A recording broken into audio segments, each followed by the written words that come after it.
네, 개성공단 북한 근로자에게 지급한 임금의 70%가 북한 노동당 서기실과 39호실과 같은 북한 당국에 흘러들어가고 있다. 홍영표 통일부 장관이 이렇게 밝히면서 파장이 일고 있습니다. 정부 고위 관계자가 개성공단 유입자금에 대한 북한의 군사적 목적 사용 여부에 대해서 구체적인 경로를 밝힌 것은 이번이 처음인데요. 논란 짚어보도록 하겠습니다. 정영태 통일연구원 박사, 김희준 YTN 통일외교 전문기자 나오셨습니다. 안녕하세요. 네, 안녕하세요. 예. 먼저 홍 장관의 이런 발언, 개성공단의 임금의 70%가 북한 당국으로 흘러들어가고 있다는 말인데 이 논란 자체가 지금 이 말 자체가 논란이 되고 있는 것 같아요. 네, 왜냐하면 정부가 처음에 지난 10일이었죠. 이 개성공단 가동 중단을 얘기했을 때 그 6천억 원의 자금이 지금까지 북한으로 흘러들어갔다. 이 개성공단 근로자 임금을 통해서. 그리고 이 돈의 대부분이 북한의 핵과 미사일 개발에 사용된다는 우려가 있다라고 밝혔습니다. 당시 이에 대해서 이제 정부 고위 당국자에게 이에 대한 분명한 근거가 있냐고 물었을 때 우려와 추측은 있지만 관련 자료는 갖고 있지 않다라고 밝혔던 정부의 입장이 약간 이틀 만에 바뀌었기 때문에 네. 이런 논란을 불러왔다고 봅니다. 그 이틀 뒤 홍영표 장관이 다시 개성공단 관련 이제 기자회견을 하면서 관련 자료를 갖고 있지만 공개할 수 없다라고 얘기했고 다시 이틀 뒤인 어제 이제 한 방송사에 출연해서 개성공단 근로자 임금의 70%가 대부분 북한 당국으로 흘러갔다. 특히 이제 그 노동당 39호실과 당 서기실로 들어가서 이 돈이 예. 대부분 핵 개발에 쓰이고 있다라고 설명을 했는데 사실 좀 명쾌하게 정말 이 자료가 있는지를 정부가 얘기를 하지 못하고 있고요. 사실 이 내용은 새로운 것이 아니라 그동안 탈북자들의 증언이나 여러 정황들을 통해서 이미 알려진 내용인데 예. 정부의 그 발표 내용을 보면은 그 당정 군이 대대적으로 외화벌이를 하고 있고 그 돈이 대부분 이제 핵과 미사일 개발에 쓰였다. 그리고 사치품 수입 등에 쓰였다는 그 일반 논적인 얘기를 하면서 이 개성공단 자금을 끌어들인 것이기 때문에 예. 조금은 논란의 여지가 여전히 남아있다라고 하겠습니다. 예, 오늘도 통일부 그 입장을 봤더니요. 다양한 경로로 추적하고 분석해왔다. 하지만 자료는 여전히 공개할 수 없다는 입장이거든요. 박사님께서는 어떻게 보십니까? 글쎄요. 그 자료 자체가 어느 정도 그 구체적이고 직접적인 것인지는 우리가 판단을 하기가 어렵죠.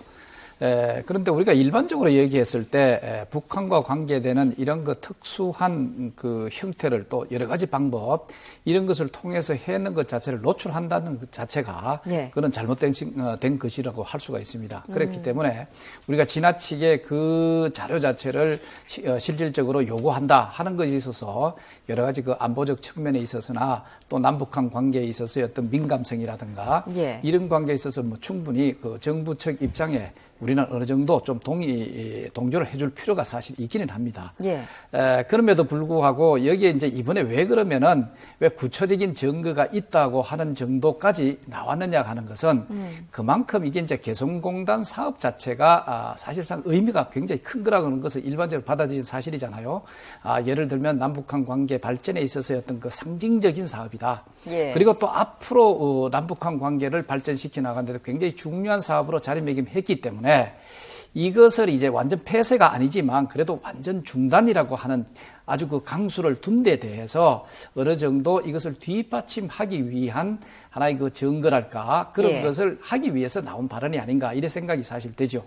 그렇기 때문에 저는 이런 것 가지고 지나치게 정부한테 그런 구체적인 증거를 내놔야 되지 않느냐 하는 것 자체도 좀 무리가 아니냐 이런 생각이 사실 됩니다. 예. 북한 같은 경우에는 사회주의 국가이기 때문에 개성공단 그 노동자들에게 임금을 지급하는 방식이 우리랑은 좀 다르지 않습니까? 그렇습니다. 어떤 방식이 어떻게 되길래 이런 논란이 일고 있는 걸까요? 네, 그 근로자들에게 바로 가는 이른바 직불제가 아니라 북한의 중앙특구개발지도 총국으로 들어가서 그 돈의 일부가 이제 근로자들에게 지급되는 그런 구조를 갖고 있습니다. 당초 이 개성공단을 처음에 가동을 하면서 우리 정부는 그 근로자들에게 바로 임금이 가도록 하는 직불제를 하자고 주장을 했지만 북측이 이제 거부를 하면서 예. 지금 같은 구조가 됐는데요. 이 중앙특구개발지도 총국에 이제 들어가는 드는 돈에 대해서 북한은 처음에 얘기했을 때 30%만 사회 시책비로 쓰겠다. 그러니까 예. 말씀하신 대로 정부에서 뭐 주택과 의료와 교육을 다 책임지는 그런 체제이기 때문에 이 사회 시책비라는 그 돈을 통해서 이민들을 위해서 쓰고 나머지 70%를 주민들에게 주겠다고 했지만 실제는 이제 그렇지 않다는 것이죠. 네. 이 구조를 보면 그 중앙지도개발지도총국에서 이제 받아들인 달러를 그 개성에 있는 그 무역은행에 지급을 해서 예. 그 말레이시아나 다른 나라에서 뭐 쌀이나 밀가루, 그다음에 그 가전제품 같은 걸 사옵니다. 그다음에 그 물품을 개성에 있는 그 백화점이나 보급소에 다시 배치를 해서 주민들에게 준 그 물건을 살 수 있는 그 물표라고 하죠. 이제 이른바 쿠폰 같은 거를 줘서 예. 이거를 살 수 있도록 하는 구조인데 북한 당국과의 설명과는 달리 이 70%가 근로자들한테 가는 것이 아니라 아주 일부만이 가는 구조다. 그것도 북한이 우리가 이제 현금 미 달러로 지급을 하는데 그것을 북한 원화, 그러니까 현금을 주더라도 근로자들에게 북한 원화로 지급을 하는데 이 달러 환율 차이가 80분의 1 정도밖에 되지 않습니다. 그러니까 예. 북한이 이만큼을 줬다고 얘기하더라도 사실 북한 원화로 지급한다면 아주 일부분일 뿐이고 그리고 나머지는 물표로 지급하기 때문에 대부분의 현금은 어떻게 보면 북한 당국이 가져가는 것 아니냐라는 예. 그런 관측도 나오고 있습니다. 결국 잃은 개성 주민이 하고 달러는 구경도 하기 힘든 게 이제 북한 주민들의 현실이라는 그래서 말씀이신데요. 이제 개성공단이 어떻게 보면 북한 주민들이 어떤 노예 노동의 예. 근거지다 뭐 이런 얘기까지 나오고 있는 상황이죠. 예.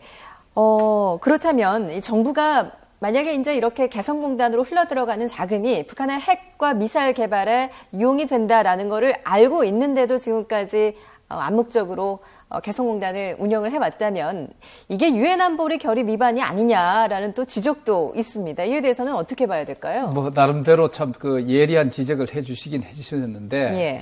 그런데 그 지적에도 문제는 사실 있습니다. 그럼 만약에 우리가 예를 듭시다.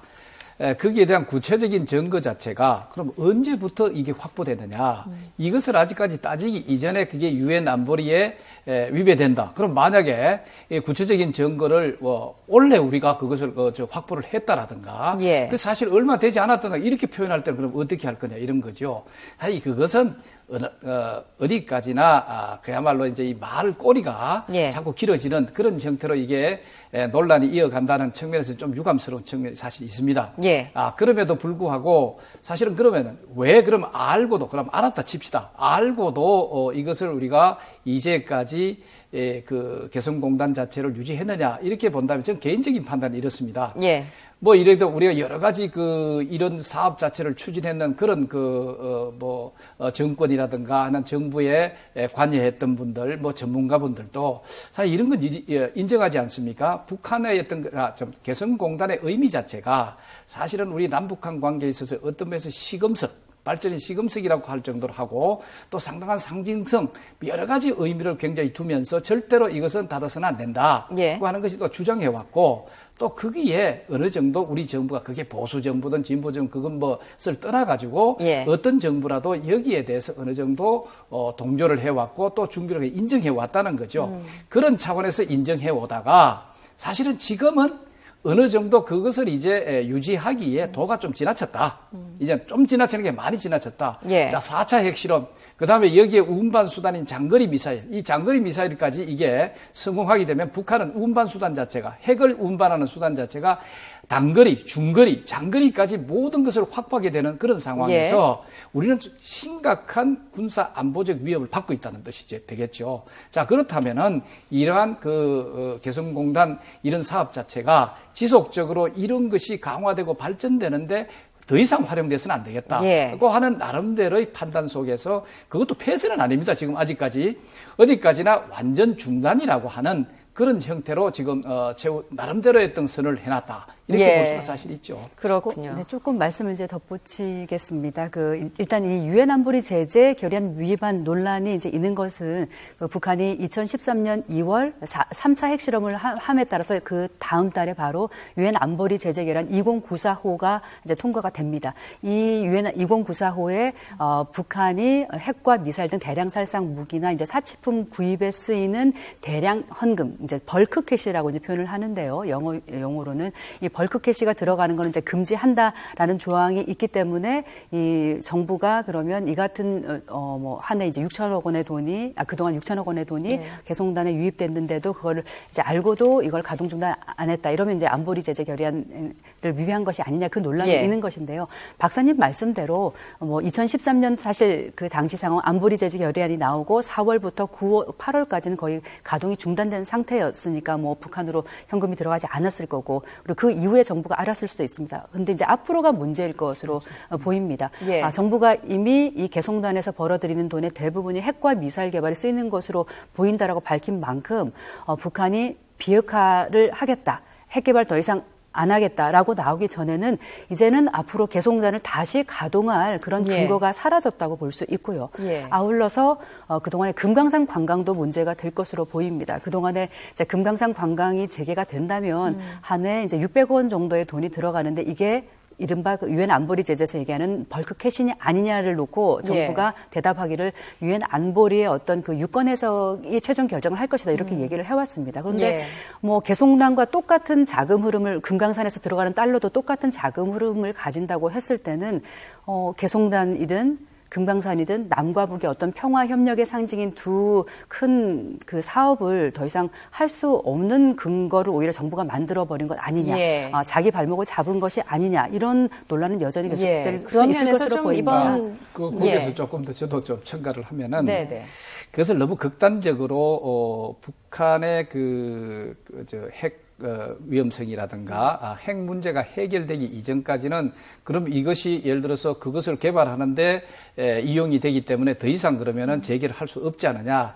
저는 그것까지는 좀 우리가 다시 한번 생각해 볼 필요가 있습니다. 왜냐하면은 이 북한의 핵 문제라고 하는 것은 여러 가지 과정이 있을 수가 있습니다. 지금이라도 북한이 핵 문제, 소위 비핵화와 관련된 여러 가지 실질적인 소위 진정한 의지라든가 이런 것을 표명을 하고 그것이 또 이행이 될 수 있는 가능성 자체가 포착이 되고 확인이 된다면은 그 과정에서 어느 정도 북한의 핵 문제 자체는 해결 과정에 있다고 이렇게 볼 수가 사실 있죠. 그것과 어느 정도 상응해 가면서 개성공단 사업이든 아니면 금강산 관광 사업이든 그것이 어디든 맞춰 들어갈 수 있지 않느냐 이런 생각이 들어요. 그렇기 때문에 지나치게 이런 논란 자체를 이분법으로 해서는 안 되겠다고 생각하는 것이죠. 그래서 어디까지나 이번에 한 조치 자체는 북한이 한 행동 자체에서 거기에서 우리가 단호한 대처를 하기 위한 하나의 조치 중에 하나다. 이렇게 사실 봐야 되지. 이것을 끝이라다. 그렇기 때문에 분명히 우리가 정부가 내놓은 것은 이것을 완전 폐쇄라든가 이런 표현을 안 쓴 이유도 바로 그게 있지 않느냐.